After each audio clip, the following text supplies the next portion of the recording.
안녕하세요. 헬레네입니다.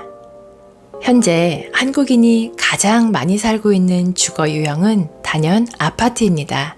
전체 주거 유형 가운데 아파트가 차지하는 비중이 60%가 넘은 지 오래됐죠. 땅이 좁고 인구 밀도가 높은 까닭에 한 평의 땅이라도 아끼려다 보니 아파트가 가장 합리적인 주거시설이 되었는데요.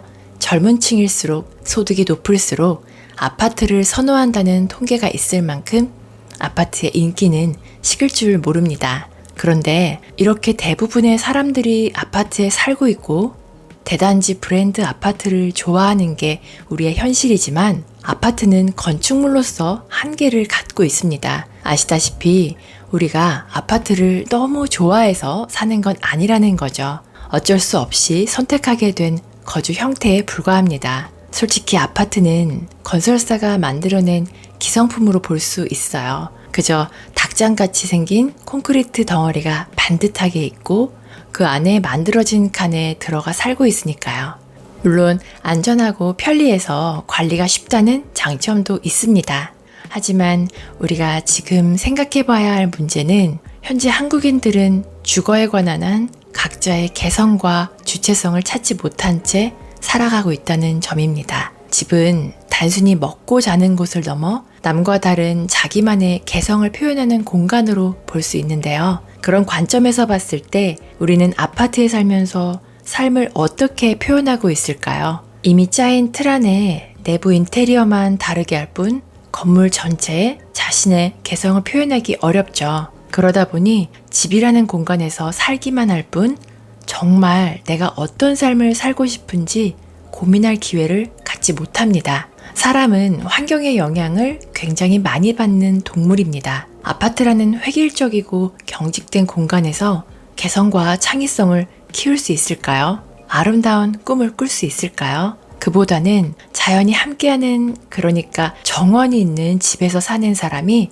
훨씬 더 인생을 풍요롭게 살 수 있다고 생각합니다. 만약 여러분이 오늘부터 아파트가 아니라 정원이 있는 집에서 살 수 있다면 어떨 것 같으신가요? 당장은 정원을 꾸미고 집을 관리해야 하니 번거로울 수 있어요. 그러나 자연과의 만남 속에서 자유와 평화를 느낄 거예요.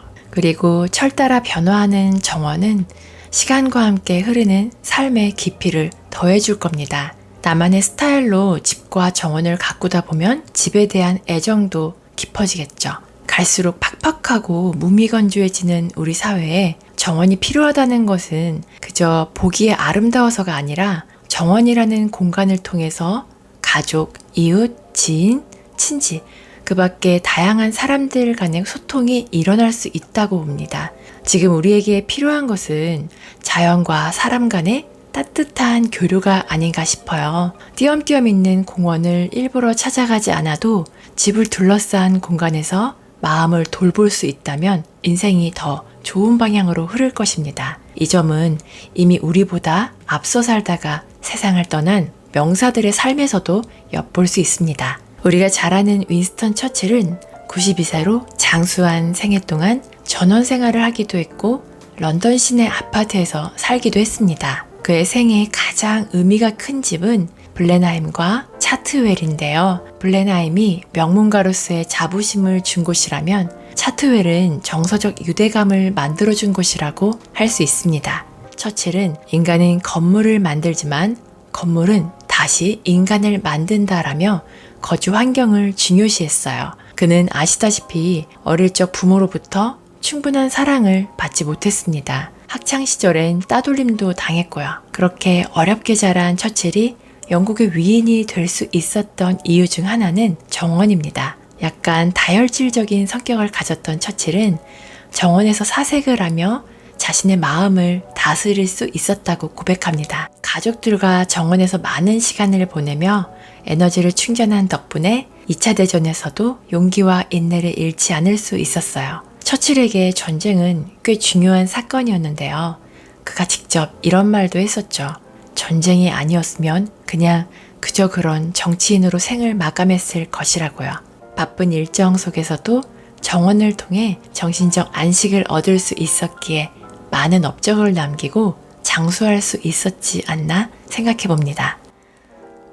우리나라 명사 중에 정원에 대해 틈틈이 이야기하신 분이 계세요. 바로 다산 정약용 선생님입니다. 젊어서부터 주거 공간에 대한 관심이 각별했는데요. 제자와 자녀에게 수시로 정원을 가꾸고 나무 한 그루라도 키우라고 당부했습니다. 그리고 실용주의자답게 텃밭의 중요성을 역설했어요. 정원은 단순히 보는 즐거움과 휴식을 위한 공간만은 아니라는 거죠. 농작물을 재배해서 자급자족하고 남은 것은 팔아 돈으로 바꾸고 그렇게 하면 사방 백리 이내에 굶어 죽는 사람이 없게 할 수 있다는 이야기를 했습니다. 다산의 삶에서 정원의 가치가 가장 빛났던 시기는 아마도 갑작스러운 정조의 죽음으로 맞게 된 좌절과 유배 시기가 아니었을까 짐작해 봅니다. 세상을 향해 펼치던 뜻이 하루아침에 꺾이고 형제 가족과 이별한 상태였지만 뜻하지 않은 초당을 얻었습니다.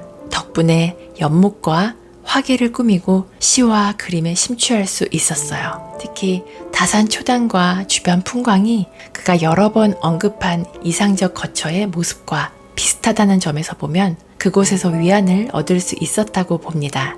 다산 초당에서의 생활이 있었기에 유배 중에도 자신을 지키고 재능을 표현하는 일에 매진할 수 있었을 거라 생각합니다.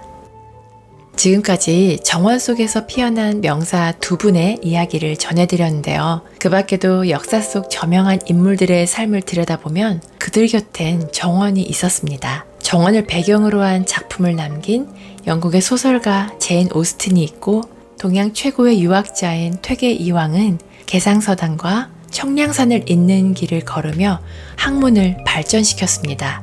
정원이 없었다면 헤르만 헤세의 내면 깊은 곳에서 퍼올린 생각을 담은 글이 나올 수 없었을 거예요. 또 오후가 어부사시사 같은 고산 윤선도의 주옥 같은 시를 접할 수 없었을 겁니다. 정원과 함께 살아간 명사들의 이야기를 더 자세히 알고 싶으시다면 책 인생정원을 직접 읽어보시면서 정원이 주는 의미를 발견하시길 추천드립니다. 오늘도 끝까지 저와 함께 해주셔서 감사드리고요. 구독과 좋아요, 댓글, 알람 설정 꼭 기억해주세요. 즐거운 하루 보내시고 다음에 또 만나요.